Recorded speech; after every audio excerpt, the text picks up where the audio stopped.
தோல்வியில சிந்துற கண்ணீரை விட வெற்றியில சிந்துற கண்ணீர் பலர் மனசுலயும் இடம் பிடிக்கும், அதுக்கு மதிப்பும் அதிகம்.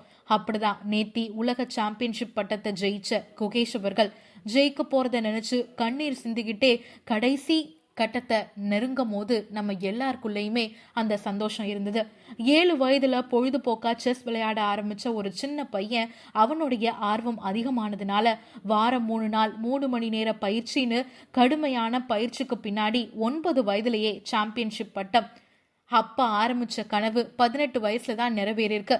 18 வயசுல உலக சாம்பியன்ஷிப் பட்டத்தை நான் பெற்றுட்டேன்னு சந்தோஷமா அவர் சொல்றப்பையும் தன்னுடைய தந்தைய கட்டி பிடிச்சுக்கிட்டு அழுவும் போதும் நமக்குள்ளேயே சந்தோஷம் வரதான் செஞ்சது. 2016 Commonwealth chess championship, 2019 grand master. இந்த பட்டத்தை வெல்லக்கூடிய 2வது இந்தியரும் இவர்தான். இதுவரையும் உலக சாம்பியன்ஷிப்பை நம்ம ஊர்ல இருந்து பெற்றது நம்ம விஸ்வநாத் ஆனந்த், அதுக்கப்புறமா குகேஷ். 7 வயதுல ஆரம்பிச்ச கனவு இதுவரையும் முடியறது கிடையாது, இதுக்கு அப்புறமும் போகும்னு சொல்லி குகேஷ் சொல்லும் போது நமக்குள்ளேயே ஒரு ஆர்வம் வரதான் செய்து. இவருக்கு பின்னாடி இருந்தது இவங்களுடைய ஃபேமிலி. அவங்களுடைய அப்பா இஎன்டி ஸ்பெஷலிஸ்ட் டாக்டர். ஆனா தன்னுடைய மகனுக்காக தன்னுடைய டாக்டர் தொழிலையே விட்டுட்டு முழுவதுமா பையனுக்காக எந்தெந்த நாடெல்லாம் போய் விளையாடுறாரோ அப்பெல்லாம் அப்பாவும் கூடவே போயிருக்காரு. அம்மா இவங்க எல்லாருக்கும் சப்போர்ட்டா இருந்திருக்காங்க. ஸோ குகேஷை பற்றி நீங்கள் என்ன நினைக்கிறீங்க?